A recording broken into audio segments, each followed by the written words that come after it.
নমস্কার বন্ধুরা, ইনফো দপ্তর ইউটিউব চ্যানেলে আপনাদের স্বাগতম। বন্ধুরা, আজকে এই ভিডিওটি পশ্চিমবঙ্গের সকল কৃষক ভাই ও বোনের জন্য খুব গুরুত্বপূর্ণ।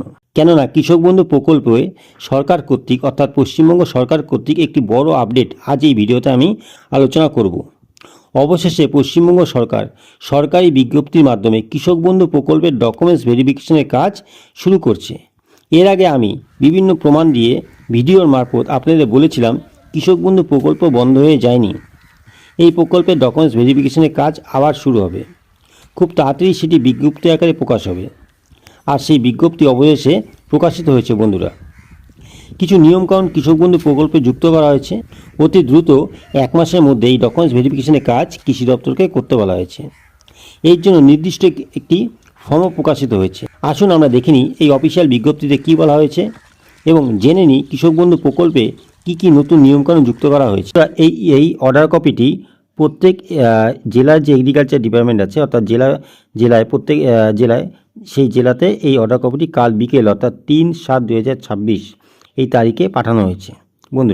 বন্ধুরা আগেই বলে দিই, এটা কোনো বিজ্ঞপ্তি না, যেটা পাবলিকের জন্য। এটা একটা সরকারি বিজ্ঞপ্তি, সরকারি অফিসের জন্য, যে আপনারা কি করবেন এখন কৃষক বন্ধুকে নিয়ে। ঠিক আছে বন্ধুরা, এরপরে এই অর্ডার কপিটি পড়ি। সরকারি অর্ডার কপি, যেটা ডিপার্টমেন্টকে বলা হয়েছে কি আপনার ডিপার্টমেন্ট কী কাজ করবে। এরপর বলছি যে কৃষকরা এখন কি করবে। ঠিক আছে, এরপর বলছি যে কৃষকদের এখন কি করতে হবে। ঠিক আছে বন্ধু, আগে দেখে নিই সরকারি অফিসকে বলা হয়েছে কি করার জন্য। ঠিক আছে বন্ধুরা, এখানে দেখুন যে সাবজেক্টে verification, rationalisation and revalidation of beneficiary under the কৃষক বন্ধু নিউ স্কিম। অর্থাৎ এখানে বলা হয়েছে যে সরকারি যে অফিস আছে বা সরকারি কর্মচারীদের বলা আছে যে কি করতে হবে কৃষক বন্ধু নিয়ে। ভেরিফিকেশন করতে হবে, রেশনালাইজেশন করতে হবে। রেশনালাইজেশন মানে হচ্ছে বন্ধুরা সংযুক্তিকরণ করতে হবে। ঠিক আছে, অ্যান্ড রিভ্যালিডেশন, নতুন করে ভ্যালিডেশন করতে হবে যে তারা যোগ্য কি অযোগ্য, কৃষক বন্ধু যারা পায় বা কৃষক বন্ধু উপভোক্তারা যারা আছে। ঠিক আছে বন্ধুরা, revalidation of beneficiary under the কৃষক বন্ধু নিউ স্কিম, এই স্কিমে তারা যোগ্য কি অযোগ্য এটা ভেরিফিকেশন করতে হবে। এখানে বন্ধুরা বলা আছে in order to ensure that financial assist only the eligible beneficiary farmer. অর্থাৎ এখানে বলা আছে যে ফাইন্যান্সিয়াল বেনিফিট যে টাকা পাবে এলিজিবল বেনিফিশিয়ারি যাতে পায় আন্ডার দ্য কৃষক Bandhu new scheme. Government of West Bengal has decided to undertake the comprehension verification and rationalisation exist of the exist beneficiary of the scheme in the following manner। অর্থাৎ বলা আছে যে এখানে যে ওয়েস্ট বেঙ্গলে যে কৃষক বন্ধু নিউ স্কিমে বা কৃষক বন্ধুতে যারা পায় তাদের ভেরিফিকেশন করতে হবে, তাদের ডাটাবেস অর্থাৎ তাদের তথ্য, এবং দেখতে হবে যে তারা সঠিক কিনা। এবং এর জন্য বন্ধুরা কিছু 9টি পয়েন্ট বলা আছে। 9টি পয়েন্টের মাধ্যমে বলেছে যে কী করতে হবে। ঠিক আছে বন্ধুরা, এখানে আবারও বলে রাখি, এটা কিন্তু কোনো পাবলিক বিজ্ঞপ্তি নয়, এটা সরকারি কর্মচারীদের বলা হয়েছে যে তারা কী করবে। এগ্রিকালচার ডিপার্টমেন্টকে বলা হয়েছে তারা এখন কি করবে।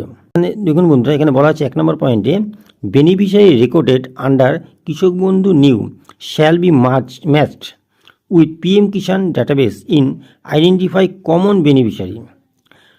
বলছে যে কৃষক বন্ধুর সঙ্গে পিএম কিষাণ ডাটাবেসকে ম্যাচ করে দেওয়া হয়েছে। অলরেডি পোর্টালে এটা ম্যাচ করা হয়েছে, সেটা আপনারা দেখতে পারবেন না, কিন্তু যারা অফিসিয়াল আইডি দিয়ে লগ ইন করবে অবশ্যই তারা দেখতে পারবেন। এখানে দেখতে পারবে যে কারা পিএম কিষাণ পায় এবং কারা কৃষক বন্ধু পায়, এবং এটাও দেখতে পারবে যে এখানে পিএম কিষাণ কৃষক বন্ধুর মধ্যে কমন কারা আছে, অর্থাৎ দুটোই পাচ্ছে তারা। বলছে যে to facilitate enrol of the eligible farmer who have not yet covered under PM Kisan. এবং দেখতেও বলেছে যে যারা কৃষক বন্ধু পাচ্ছে কিন্তু পিএম কিষাণ পাচ্ছে না কারা। এখানে অটোমেটিক দেখাবে বন্ধুরা যে এরা কৃষক বন্ধু পাচ্ছে, এরা পিএম কিষাণ পাচ্ছে না, অর্থাৎ এটা যোগ্য, পিএম কিষাণ পাওয়ার যোগ্য কিন্তু পিএম কিষাণ পাচ্ছে না, কিন্তু কৃষক বন্ধু সেটা পাচ্ছে। This PM Kisan database will be flagged in the KB new portal. KB new পোর্টালে ফ্ল্যাগ করা আছে। ঠিক আছে বন্ধুরা, যে অর্থাৎ অলরেডি যুক্ত করে দেওয়া হয়েছে। আপনি সেক্ষেত্রে এটা সরকারি কর্মচারীদের জানানো হচ্ছে। During the field verification of কৃষক বন্ধু database details inquiry in prescribed format is required to collect inter-align beneficiary and his her sponsor details like bank account। অর্থাৎ এখানে বলা আছে যে বেনিফিশিয়ারিকে যে একটা নির্দিষ্ট ফর্ম দেওয়া হবে, সেই ফর্মটার মধ্যে বেনিফিশিয়ারিদের কাছে তথ্য নেওয়া হবে। কী নেওয়া হবে? ব্যাঙ্ক ডিটেলস, আধার কার্ড, ইপিক নাম্বার অর্থাৎ ভোটার কার্ড, আধার নাম্বার এবং ল্যান্ড ডিটেলস। ঠিক আছে, এখানে ব্যাংকের অ্যাকাউন্ট, ভোটার কার্ড, আধার কার্ড এবং ল্যান্ড ডিটেলস নেওয়া হবে। ঠিক আছে, verify shall also be undertaken the determine whether the beneficiary is permanent employee drawing regular salary or pension from the central government, state government, statutory body, government undertaking, panchayat, municipality body, local body, government aided educational institution as similar established verification shall also be conduct। এখানে বলা আছে যে বেনিফিশিয়ারির এটাও দেখতে হবে যে beneficiary database নিলে হবে না, যে আধার কার্ড, ভোটার কার্ড, জমি কাগজ, এই ডাটাবেসগুলো নিলেই হবে না। দেখতে হবে যে এই বেনিফিশিয়ারিরা আবার গভর্নমেন্ট চাকরি করছে নাকি, বা সেন্ট্রাল বা স্টেট গভর্নমেন্টের পেনশন পাচ্ছে নাকি, বা এটাও দেখতে হবে আমাদের যে এরা সেটা কোনো ইনস্টিটিউট বা সরকারি বা বেসরকারি হোক কোনো ইনস্টিটিউটের সঙ্গে যুক্ত আছে কিনা, অর্থাৎ সেখান থেকে তারা চাকরি করছে নাকি, সোজা ভাষায় তারা চাকরি করছে কিনা, সরকারি বা বেসরকারি। অন্য 3 নম্বর পয়েন্টে বলা আছে যে beneficiary identify as dead, shifted, deleted and absent electronic identification during the SIR 2006, অর্থাৎ 2026 যে এসআইআর যে লিস্ট বের হয়েছিল, ড্রাফট লিস্ট, সেই ড্রাফট লিস্টে তারা কোনো মৃত ব্যক্তি এই কৃষক বন্ধু ডাটাবেসে আছে নাকি, বা কোনো শিফটেড ভোটার যে আগে এখানে থাকতে পরে ওখানে চলে গেছে, এখানেও কৃষক বন্ধু আছে, ওখানে কৃষক বন্ধু আছে, বা এটাও দেখতে বলা আছে যে অ্যাবসেন্ট, যারা কোনো তাদের নাম কাটা গিয়েছে সেই ভোটার লিস্ট থেকে, তারাও এখন কৃষক বন্ধুর এনলিস্ট আছে কি না, এটাও দেখতে বলা হয়েছে। এবং এর জন্য সুবিধাতে, এটা তো আর ম্যানুয়ালি করা সম্ভব না যে এক এক করে ভোটার লিস্টে সার্চ করা, তাই এই জন্য বলছে যে publication of draft list deleted after adjudication ASDD found during the voter slip distribution shall be identified and appropriately flagged in the কেবিনিউ পোর্টাল। অর্থাৎ কেবিনিউ পোর্টালের সঙ্গে এটাকেও ফ্ল্যাক্ট করে দেওয়া আছে, অর্থাৎ এটাকেও যুক্ত করে দেওয়া আছে যে আপনি যে সরকারি কর্মচারী কাজের সুবিধাতে যদি কারো ভোটার কার্ড মারা হয় সঙ্গে সঙ্গে দেখিয়ে দেবে সে শিফটেড ভোটার বা এসআইয়ের মাধ্যমেই সেটা সম্ভব হয়েছে, শিফটেড ভোটার বা ডিলিটেড ভোটার সব কিছু ডিটেলস দেখিয়ে দেওয়া হবে। তাও বলেছে যে এটাও চেক করতে বলছে। ঠিক আছে, সরকারি কর্মচারীদের জন্য বন্ধু, আবার বারবার বলছি। এখানে 4 নম্বর পয়েন্টে বলেছে বন্ধুরা, এ স্ট্যান্ডার্ডাইজড ভেরিফিকেশন ফর্ম অ্যানেক্সার 1, অর্থাৎ একটি অ্যানেক্সার অন্যান্য ফর্ম অবশ্য অলরেডি প্রকাশ হয়েছে, অলরেডি ডিপার্টমেন্টে এসেছে। Shall be distribution of beneficiary distribution করা হবে, duly filling the form along with the supporting documents. এই ফর্মটি শুধু ফিল আপ করলে হবে না, সেখানে সাপোর্টিং ডকুমেন্টসও দিতে হবে। কী দিতে হবে? Photocopy Aadhaar card of the beneficiary একটা ফটোকপি দিতে হবে আধার কার্ডের, অবশ্যই আধার কার্ড, ভোটার কার্ড। ঠিক আছে, এবং বলা আছে যে এখানে একটা যে জমি কাগজ, সে পাট্টা হোক বা ল্যান্ড ডকুমেন্টস যেটা থাকে কম্পিউটার পর্চা হোক, সেই ল্যান্ড ডকুমেন্টসের কপি একটা, এবং একটা ব্যাঙ্ক অ্যাকাউন্টের কপি, অর্থাৎ আধার কার্ড, ভোটার কার্ড, ব্যাঙ্কের অ্যাকাউন্ট এবং যে জমি কাগজ সেটা দিতে বলা হয়েছে, যেগুলো কিছু বন্ধু আগেও আপনারা দিয়েছিলেন বা দিতেন। ঠিক আছে, এখানে নতুন একটা যুক্ত করা হয়েছে, স্বামী করলে স্ত্রীর ভোটার কার্ড, স্ত্রী করলে স্বামী ভোটার কার্ড এখানে দিতে হবে। ঠিক আছে বন্ধুরা, আরেকবার বলে নিই এখানে কী কী ডকুমেন্টস আপনি দিতে হবে: ভোটার কার্ড, আধার কার্ড, ব্যাঙ্কের অ্যাকাউন্ট, জমি কাগজ, স্বামী ও স্ত্রীর যে অ্যাপ্লাই করবে, যদি স্বামী করে স্ত্রীর ভোটার কার্ড, স্ত্রী করলে স্বামীর ভোটার কার্ড দিতে হবে। ঠিক আছে বন্ধুরা, এখানে 5 নম্বরে বলা আছে application found complete in the respect shall be verified and upload in the portal by authorise person. বলছে কি অ্যাপ্লিকেশন ফাউন্ড কমপ্লিট, যদি অ্যাপ্লিকেশনটা ঠিকঠাক থাকে, in all respect shall be verified, সব কিছু যদি ঠিকঠাক থাকে তাহলে আপলোড করতে বলা হয়েছে পোর্টালকে। কারা আপলোড করবে? সরকারি কর্মচারী। আবার বলছি এটা সরকারি কর্মচারীদের কী করতে বলা হয়েছে সেটার এসে। এরপরে বলছি আপনাদের কী করতে হবে। The verification office shall cover recommendation and mark verified and should forward the application the next competent authority in final approve or rejected. বলছে যে এরপরে এটাকে পোর্টালে আপলোড করা হবে, ভেরিফিকেশন করার পর ডিটেলস, যে বেনিফিশিয়ারি ডিটেলস, এরপর এটাকে ফরওয়ার্ড করা হবে নেক্সট, সেই নেক্সটে যারা কাজ করবে তারা করবে, এটাকে ভ্যালিডেট বা রিজেক্ট তারা করবে।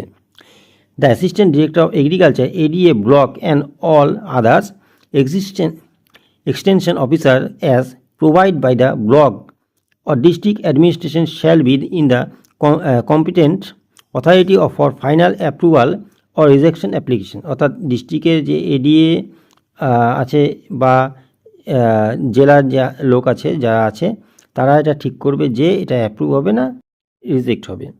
ঠিক আছে বন্ধুরা, এটা বলা হয়েছে স্টেপ বাই স্টেপ কীভাবে কর্মচারীদের কাজ করতে বলা হয়েছে। এখানে 6 নম্বর পয়েন্টে বলা হয়েছে বন্ধুরা, district magistrate and block development officer বা block development officer shall provided necessary manpower and logistic support for timely completion of the verification access। অর্থাৎ এখানে বলা হয়েছে যে ডিস্ট্রিক্ট ম্যাজিস্ট্রেট এবং বিডিও অর্থাৎ ব্লক ডেভেলপমেন্ট অফিসার এদের বলা হয়েছে যে ম্যান পাওয়ার এবং যত সাপোর্টিং লজিস্টিক হোক, গাড়ি হোক বা যাই হোক সব কিছু প্রোভাইড করতে এগ্রিকালচার ডিপার্টমেন্টকে এই ভেরিফিকেশনের কাজটাই ভালো করে কমপ্লিট করতে। হ্যাঁ, ঠিক আছে বন্ধুরা। 7 নম্বর পয়েন্টে আমরা বলি, after completion the field verification, all beneficiaries shall be subjected to benched validation including the duplicate checks অর্থাৎ ডুপ্লিকেশন চেক করতে সব ডাটাবেস নেওয়ার পর দেখতে হবে ডুপ্লিকেশন আছে নাকি। তো একই জমি দিয়ে আরেকজন পাচ্ছে নাকি, একজনের জমি হয়তো বিক্রি করেছে, কিছু বন্ধু পাচ্ছিল জমি বিক্রি করেছে কিন্তু রেজিস্ট্রি করেনি, হয়তো ওই জমি দিয়ে ও পাচ্ছে, ওই জমি দিয়ে ও পাচ্ছে। ঠিক আছে, এখানে বলতে হচ্ছে কী কী ডবল চেক করতে বলছে, land record, Aadhaar card, voter card, income tax অর্থাৎ সেই তিনি ইনকাম ট্যাক্স দেয় কি না। ঠিক আছে, PM Kisan matching government employee and pension verification অর্থাৎ সে পেনশন পায় নাকি বা গভর্নমেন্ট এমপ্লয়ি নাকি বা সে পিএম কিষাণে পাচ্ছে কি না, এই 3টে জিনিস দেখতে বলা হয়েছে বন্ধুরা। কারা রিজেকশন হয় বন্ধুরা এখানে কিন্তু বলা হয়নি। Modification and system readiness shall be undertaken by the designation portal team as instructed by the assistant director of agriculture for time। অর্থাৎ পোর্টালকে কীভাবে আর একটু মডিফাই করা যেতে পারে বা পোর্টালকে আরও ভালো করা কীভাবে যেতে পারে বা কী অসুবিধা হচ্ছে সেটা টাইম টু টাইম বলা হয়েছে, জানাতে বলা হয়েছে। ঠিক আছে, এগ্রিকালচার ডিপার্টমেন্টকে। ঠিক আছে বন্ধুরা, 9 নম্বর পয়েন্টে কী বলা আছে, this is issued compliance of the competent authority. ঠিক আছে বন্ধু, বলছে এতে যে অথরিটি আছে সেটা এটা অথরিটির জন্য ইস্যু করা হয়েছে এবং অথরিটি এটা ভালো করে যাতে এই সিস্টেমে কাজটা করে বন্ধুরা এখানে অনলাইনে ভিডিও করছি এবং হয়তো সেক্ষেত্রে আমার ইংলিশ উচ্চারণ তাড়াতাড়ি বলার জন্য বা বোঝানোর জন্য অসুবিধা হচ্ছে। আপনারা ভাববেন না যে এটা কিছু খারাপ পাবেন না। ঠিক আছে বন্ধুরা, আপনারা নিজেরাও পড়ে নেবেন এবং আমি এই লিঙ্ক এই কপির লিঙ্কটিও আমি দিয়ে দেবো আপনাদের ডিসক্রিপশন বক্সে। ঠিক আছে বন্ধুরা, নিচে দেখুন এখানে লেখা আছে principal secretary of West Bengal, এটা আছে সিগনেচার করেছেন আর সিগনেচার আছে এবং মেমো নাম্বার আছে, ডেট আছে এবং কাকে ফরওয়ার্ডিং করা আছে, এটা অফিসিয়াল ডকুমেন্টস থাকে, ফরওয়ার্ড করতে হয়। ঠিক আছে বন্ধুরা, আপনারা দেখে নেবেন যাবতীয় ডিটেলস। আসুন বন্ধুরা এবার জেনে নিই যে আপনাদের এবার কী করণীয়, আপনারা কী করবেন এবং ডিপার্টমেন্ট এগ্রিকালচার ডিপার্টমেন্ট যে বা ব্লক লেভেলের যে আছে এগ্রিকালচার ডিপার্টমেন্ট তারা কীভাবে এই ভেরিফিকেশনের কাজটি করবে। ঠিক আছে বন্ধুরা, দেখুন এগ্রিকালচার ডিপার্টমেন্টে বলা আছে যে ক্যাম্প করা এই মাসের মধ্যেই যে ডকুমেন্টস ভেরিফিকেশনের কাজ শেষ করতে হবে। সেই সুবাদে এগ্রিকালচার ডিপার্টমেন্ট ক্যাম্প করবে, অবশ্যই আপনাদের ব্লকে বা মিউনিসিপ্যালিটিতে ক্যাম্প করবে। সেই ক্যাম্পে আপনাদের এরকম একটি ফর্ম ওনারা দেবেন। সেই ফর্মে আপনাদের কী কী ফিল আপ করতে হবে আপনারা দেখে নেন। ফর্মটি খুবই সোজা, আপনারা নিজেরাই ফিল আপ করতে পারবেন। তাও বন্ধুরা এখানে বলে দিচ্ছি বেসিক কিছু, যে এখানে কৃষক বন্ধু আইডি প্রথমে দেখছেন এখানে লিখতে হবে এবং সিরিয়াল নং এখানে ক্রমিক নং লিখতে হবে। ঠিক আছে, এখানে এখন বন্ধুরা লেখা আছে যে আপনার তথ্য অর্থাৎ আপনার নাম, ঠিক আছে, নাম লিখতে হবে। ঠিক আছে, এবং পিতার নাম লিখতে হবে, ঠিকানা, জেলা, ব্লক, গ্রাম পঞ্চায়েত, মৌজা, এই ডিটেলসগুলো আপনার লিখতে হবে এবং আপনারা জানেন এটা খুবই সোজা, আপনারা লিখতে পারবেন। এখানে ব্যাংকের ডিটেলস আপনার দিতে হবে, যে ব্যাংকের শাখা, আইএফসি কোড, অ্যাকাউন্টের ধরন, তো আধারের সঙ্গে যে লিঙ্ক করা আছে মোবাইল নাম্বারটি সেটা দিতে হবে, এখানে আধার নাম্বার দিতে হবে বন্ধুরা, এখানে ইপিক নাম্বার, সিরিয়ালি আছে বন্ধুরা। এবং বন্ধুরা দেখুন এখানে লেখা আছে যে পিএম কিষাণের সঙ্গে আপনারা সুবিধাভোগী পিএম কিষাণ পান কি পান না এটাও লিখতে হবে, হ্যাঁ কি না লিখতে হবে। আপনার পেশা কি এখানে লিখতে হবে বন্ধুরা, যদি আপনারা কৃষি কাজ করেন তো এখানে কৃষক লিখবেন বা কৃষি লিখবেন, বা আপনার যে পেশা সেটা আপনারা লিখবেন। জমির বিবরণ, জিএল নাম্বার, ক্ষতি নাম্বার, খুব সোজা জিনিসগুলো যেগুলো আমরা সচরাচর করে থাকি। ডাক নাম্বার বা সচরাচর কৃষক বন্ধুর ফর্মে দিয়েছি আগে, সত্য আছে, জমি আপনার নিজের বা লিজ দেওয়া যেটা আছে বন্ধু আপনারা করেছেন কৃষক বন্ধুতে, এখানে বিশেষ কিছু বলার আমার নেই। তো এই ফর্মটা ফিল আপ করতে হবে এবং এখানে নতুন একটি যুক্ত করেছে যে স্বামী স্ত্রীর বিবরণ, অর্থাৎ স্বামী আবেদন করলে স্ত্রীর বিবরণ দিতে হবে, স্ত্রী আবেদন করলে স্বামীর বিবরণ দিতে হবে। বন্ধুরা নিচে অঙ্গীকারপত্র আছে এবং আপনার স্বাক্ষর, আর তার নিচে দেখুন বন্ধুরা একটু অ্যাকনোলেজমেন্ট স্লিপ, অর্থাৎ আপনাদের ফর্মটি নেওয়ার পর কৃষি দপ্তর থেকে বা কৃষি দপ্তর যে ক্যাম্প আয়োজন করবে সেখানে আপনাদের এই স্লিপটি দেওয়া হবে রিসিপ্ট কপি হিসাবে। বন্ধুরা এবার বলি এগ্রিকালচার দপ্তর কীভাবে কাজ করবে। অবশ্যই একটু আগেই বললাম যে বন্ধুরা যে ক্যাম্প করবে অবশ্যই, এবং ক্যাম্প করার জন্য অর্ডারও এসেছে, ঠিক আছে। এই ক্যাম্প করতে হবে, প্রত্যেক ব্লকেই ক্যাম্প হবে, প্রত্যেক মিউনিসিপ্যালে ক্যাম্প হবে এবং সেই ক্যাম্পে আপনাদের এই ফর্ম দেওয়া হবে। এই ফর্মটি আপনারা ফিল আপ করবেন এবং ফিল আপ করে আপনারা জমা করবেন। সেই ফর্মকে ভেরিফিকেশন করা হবে, অর্থাৎ সেটা হচ্ছে এগ্রিকালচার যে কৃষক বন্ধু পোর্টাল যে আছে, পোর্টালে আপনাদের ভোটার কার্ড দিয়ে সার্চ করলে আপনাদের তথ্য চলে আসবে, অলরেডি আছে এটা, এবং সেখানে যাবতীয় প্রসেসিং বন্ধু এটা পোর্টালের মাধ্যমে হয়ে যাবে, ভেরিফিকেশনও হয়ে যাবে। ওগুলো নিয়ে চিন্তা করবেন না, যদি আপনি সব কিছুর তথ্য ঠিক, সেই ক্ষেত্রে ভেরিফিকেশন হওয়ার পর আপনাদের মোবাইলে হয়তো SMS চলে আসবে এবং আপনারা কৃষক বন্ধুর টাকা যে পাচ্ছিলেন সেইভাবেই পাবেন। ঠিক আছে বন্ধুরা আমি এর আগেও বলেছিলাম, এর আগেও ভিডিও বানিয়েছি যে কৃষক বন্ধু প্রকল্প বন্ধ হবে না। ফেসবুকে বা ইউটিউবে অনেক ভিডিও আছে যেগুলো বলছে কৃষক বন্ধু টাকা কাল দেবে, কৃষক বন্ধু টাকা এই ছাড়ছে, কৃষক বন্ধুর জন্য টাকা বাড়ছে বা কৃষক বন্ধু বন্ধ হয়ে গেছে। কৃষি অফিসে তো প্রতিনিয়ত লোকরা আসে। তো বন্ধুরা যেটা আমি বলছি যে আপনাদের এই ফর্মটি ফিল আপ করতে হবে, আপনার ব্লকে ক্যাম্প হবে, কৃষক বন্ধু টাকা যেমন পাচ্ছেন সেমনই পাবেন, ভেরিফিকেশন হবে। এখানে বলে রাখে বন্ধুরা, যারা চাকরি করে বা যারা পেনশন পায়, সেন্ট্রাল গভর্নমেন্ট রাজস্ব করে, বা এরা কৃষক বন্ধু আর পাচ্ছে না, এরা কৃষক বন্ধু পাবে না বন্ধুরা। এবং এখানে আরেকটা কথা বলে রাখি, যারা PM কিষাণ পায় তারা কৃষক বন্ধুও পাবে, কিন্তু বন্ধুরা এখানে কৃষি দপ্তর চেষ্টা করছে বেশিরভাগ সংখ্যক লোককে PM কিষাণে যুক্ত করতে, অর্থাৎ তারা চেষ্টা করছে কৃষক বন্ধু পাচ্ছে পাক, যদি সে যোগ্য হয় PM কিষাণের জন্য অবশ্যই PM কিষাণ সে পাবে। তো এই ভিডিওটা অনেক বড় হয়ে যাচ্ছে, আজ আমি এখানেই রাখি। আশা করি আপনাদের ভিডিওটা ভালো লাগবে। যদি ভালো লাগে তাহলে পাশে থাকবেন। আমি নতুন আপডেট যখনই আসবে আমি আপনাদের দেব। অবশ্যই আমি যে আপডেট দেবো সেটা তথ্য সহকারে, প্রমাণ সহকারে। ঠিক আছে বন্ধুরা আজ এখানেই রাখছি।